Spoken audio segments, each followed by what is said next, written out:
Welcome back, everyone, to Delta Y. This week we'll be talking about Antibiotics that are able to eliminate senescent cells that are associated with aging. a Chinese scientist who claims he's used CRISPR to make the first genetically edited babies. Lasers that could take 3D printing to the next level. Researchers who have resolved a major mystery in 2D material electronics. And a funny story about a couple applying for a marriage license. I'm Josh. This is Grayson, and welcome to Delta Y.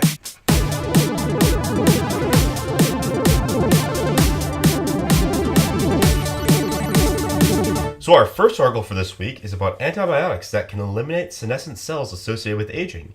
This one's really interesting because it's a study carried out in the UK where they were looking at senescent cells, which are older cells which lose their ability to divide, which means that they can't, create new cells that are more functional effectively. And what this antibiotic would do is eliminate those cells so that the cells in your body would effectively just be younger.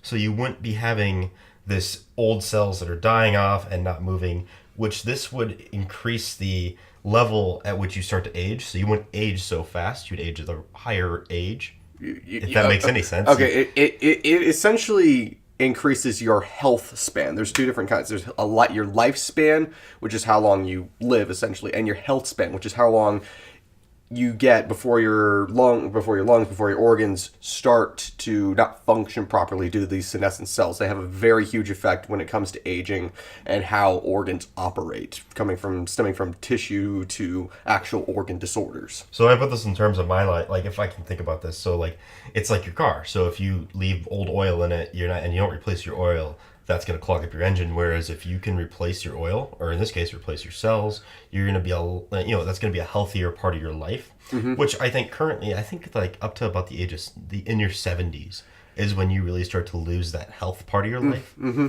And so this would probably for some people it's earlier, especially in genetics. It is definitely, it's between, honestly, the range is about a 40-year range if you look at some people.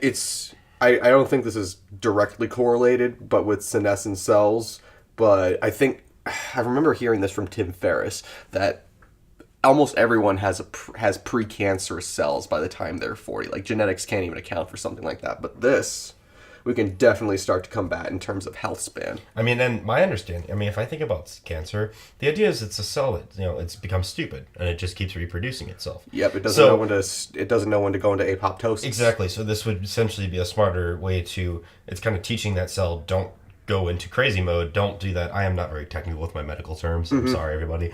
But it's essentially, to put it in terms of my engineering background, it's just telling it stop doing that. And if this drug is just made to promote health in your body, but in a way that your body can understand. Well, in the study, it showed that healthy, normal cells thrived in the presence of one of the drugs called azithromycin. What's one to improve? My dad's gonna be so mad at me because he's a pharmacist and he's like, no, that's not how you say it. Oh, jeez. So it is a relatively mild antibiotic agent that has been proven to extend lifespan in cystic fibrosis. Cystic fibrosis patients by several years. That's very huge. Mm-hmm. So it was originally thought that the azithromycin is killing the harmful bacteria in the cystic fibrosis patients, but the test actually showed something else, which was that that's probably eliminating the inflammatory fibroblasts I forget what fibroblasts actually means. I'm pretty sure in terms of osteoblast and osteocyte, it's destroying things that are destroying the it's destroying the old cells. It's just because fibroblasts, they're cells that destroy other cells, I believe. Good, that makes sense to me. Osteoblasts also destroy other cells. Yeah, this would be destroying the cells that are destroying other cells. Yeah, it's destroying the cells that are destroying it. It's like a white blood cell. It's destroying the bad things that are destroying other bad things. Yes, yeah, essentially. That are destroying, possibly good things. But this is destroying just the bad things that are going to make your body age faster. Yeah. Which, this could be really good for the world, but, honestly, this could also be... We have to think about this also, where if we have a lot more healthy people up into their older ages, we could also increase lifespan. Mm-hmm. And with the population where it is, what is it at now? It's like 7. It's 7 point. It's over 7 billion. It's over 7 billion. It's projected to reach 10 billion by 2050 or it's projected to reach somewhere around billion. There. Another billion in 6 years. Yeah. So that rate of increase in population is going to be ridiculous because we have to account for all these people. Like, what do we do with them? They're old. They could be frail. Where are we going to put all these people who are living long past? Because we're still going to have a healthy region, right? It's going to just be extended. You're still going to have the non-healthy region, which will just be, it could possibly be the same amount of time after. I definitely like this drug, and it's going to be interesting to see what it can do, because you're going to have a lot more healthy people. You can extend working time in your life. You could work longer, make more money. Well, I mean, this is just senescent cells, probably specific for fibroblasts, for fiber like collagen or cartilage producing cells. I don't see what other, I guess, drugs would be able to help with other organs or other tissues. But this is something definitely to watch for in terms of how it can help improve health span in the elderly, especially. Yeah. And I think this kind of the end of this article makes a good segue into the next article. What does it say? Well, no, I'm just thinking, we're going from the aging of our elders into babies. Yeah. Or more specifically, a Chinese scientist that has claimed to use CRISPR, which is a gene editing technology, to make what has been feared for a long time, designer babies. So this scientist, his name is He Jiankey. I probably butchered the Chinese pronunciation of that name, but he's only claimed that he's created two twin babies that have been resistant to HIV. He hasn't published the research of any kind, nor has he shared this evidence. This comes to us from the New York Times. So, and some of his colleagues, what was it? A group of 122 scientists condemns his actions as crazy. Well, okay, here's the thing with that, because it's very ethically questionable as to why this is the case. I mean, this probably hasn't even happened with a guy that hasn't even released the proof as to how he's done this. I can't even think that this has actually happened. He's just claiming it for the media hype. But if it has happened, this is really something that we need to look into for ethics. Just the ethics alone of it are something that we need to look into, because the children haven't even... Do we modify it for the benefit of the children? Because he's done something that's he's done something that's unarguably beneficial. He's modified something called the Ccr5 gene within the genetic genome of the two babies, which basically is a type. The Ccr5 gene is codes for a protein on the surface of white blood cells that is involved in the immune system and acts as a receptor for chemokines, which is how T cells are attracted to specific tissue and organ targets. Yeah, simply the CCR5s is what is used to make the protein that HIV needs to enter the cell. Yeah, and with that, which kind of worries me a little bit, because this specific scientist has actually written papers on this stuff beforehand, which is getting to me to think that he might have actually done this. He might have actually done some genetic editing with this, which is gene editing is very difficult. I actually watched a video by a YouTube channel called The Thought Emporium on YouTube, and it's of this one guy who's actually one of the videos actually shows him curing his lactose intolerance with CRISPR. Yeah, he basically creates an adenosine attenuated virus, I think is what he called it. That's harmless, essentially, in entering the body, but it adds a section or a snippet of DNA that helps the body produce lactase again. So now he's able to eat pizza. Yeah, that's really cool. That's really cool, yes. But the problem is that why should we do that to the earlier children? Definitely, because if you're able to do it later in life, I would personally, I don't know, like, what the whole ethics behind it are. I certainly don't like it, just from the fact that the child has no say in it. And I don't know what to think about it myself. Like, on one side, I'm thinking, it's unethical because the child doesn't say it. At the same time, it's like... It provides a benefit, doesn't it? Because it's like, I don't know what to think. And I think that's just my engineering mind. Like, I'm seeing the benefits and the negatives. Like, I don't have the mind of a geneticist. I don't have that. Yeah. I don't have that mind where I can just straight up say it's good or bad. I look at both sides of things. So, this is definitely something that has been slowly making its way into the world. And if anything, I would have expected China to do some of this first. Yeah, because, I mean, it's just the country where you'd expect, a little more forward, but almost They pushed some. They pushed some questionable things at times. At times, yeah, but I mean, this is one guy, and a bunch of people have condemned his actions. So I'm actually glad for that. Yeah, I am too. That they're saying it's not a good thing to be doing. They think they show it's not a good thing ethically to be doing. No, I mean, we have to decide further. We have as a species, is this the right thing to do? Yeah, this because designer babies. Yeah, I wrote a couple of papers on this in high school. I took a couple of biology classes, and I did what was it? I did a biomimicry class, so I learned quite a bit about CRISPR and stuff. Yeah, and that whole class, you're sitting there thinking, can I do this? Is it ethical? Is it right? Is this a decent thing to be doing in the world? You have to question so many things. That this has just such a much longer time. Yeah, this is not like technology where you can implement technology. This is something that we have to have discussions about throughout decades. Yep. To decide if this is right. So I mean, it's good to see that this is possible. It could be used to solve diseases. Indeed. But I think that this needs a further, deeper questioning. Is this the right thing to be doing?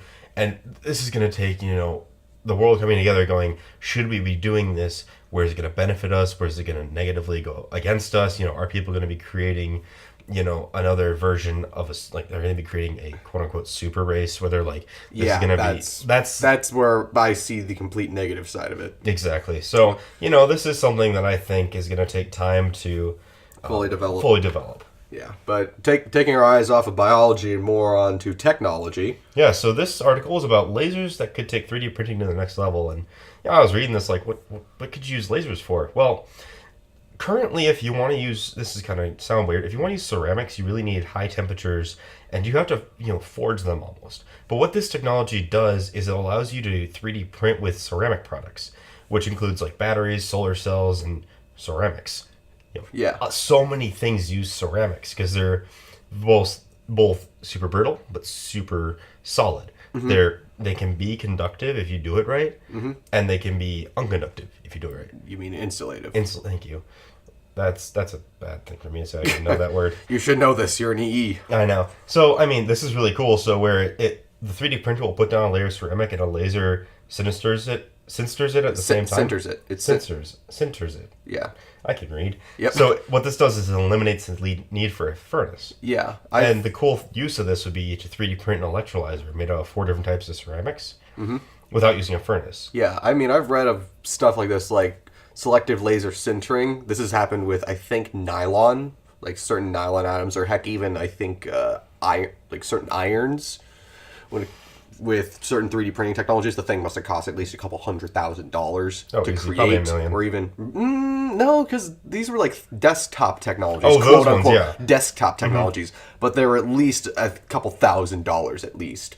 But to see this being applied to ceramics, which have multiple different atoms, multiple different properties, whereas with nylon or iron, filings or atoms are very fine particles.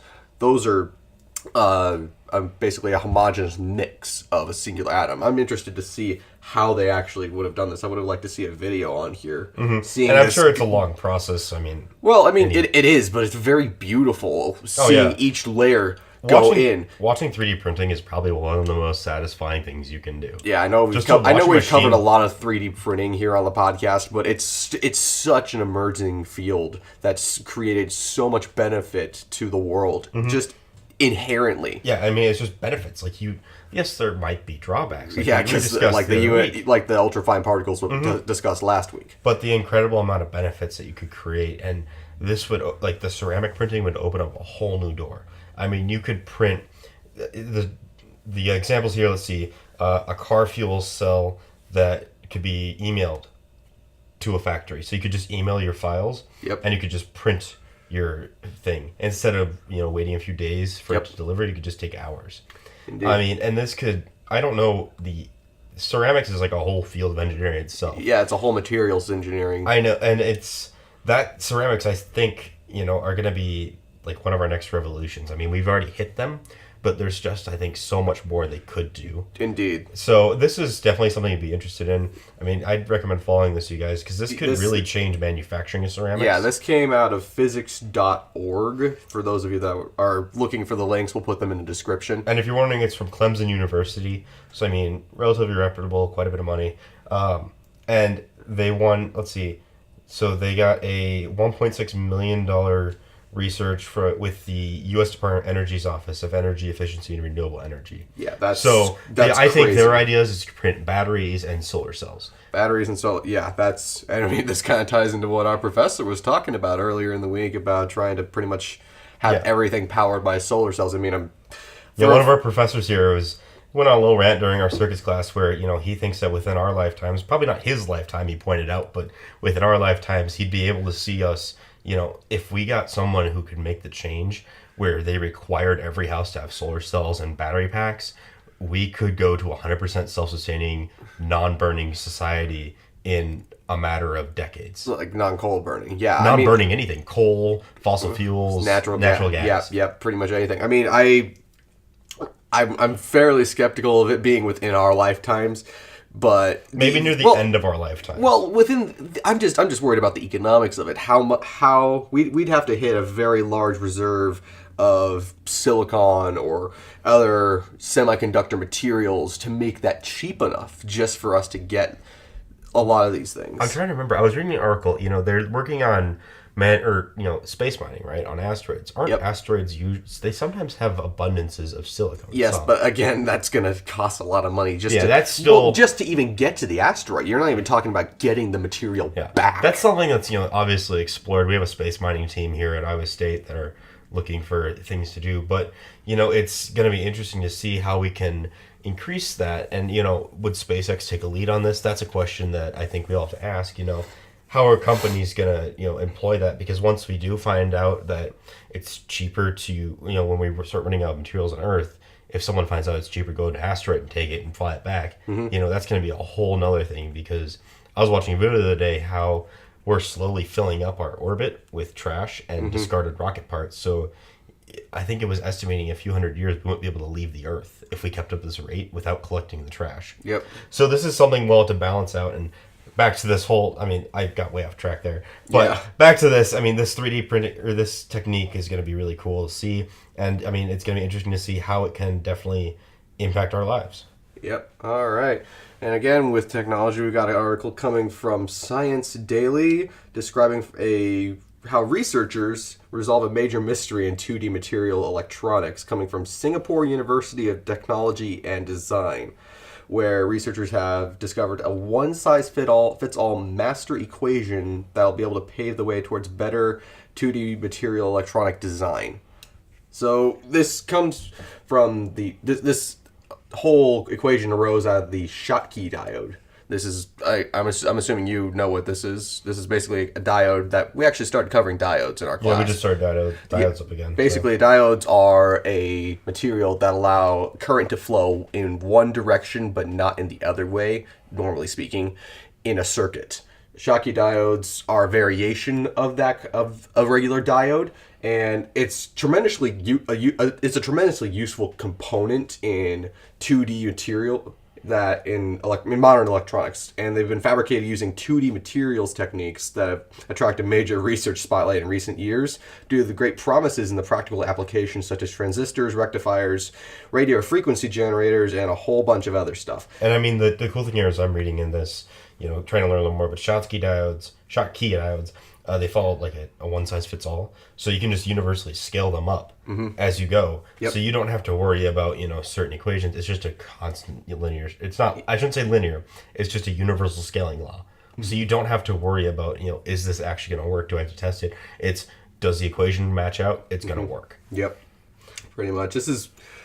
What is it saying here? It's saying, reporting in physical review letters, researchers from Singapore University of Technology and Design have made a major step forward in resolving the mysteries surrounding a 2D material Schottky diode.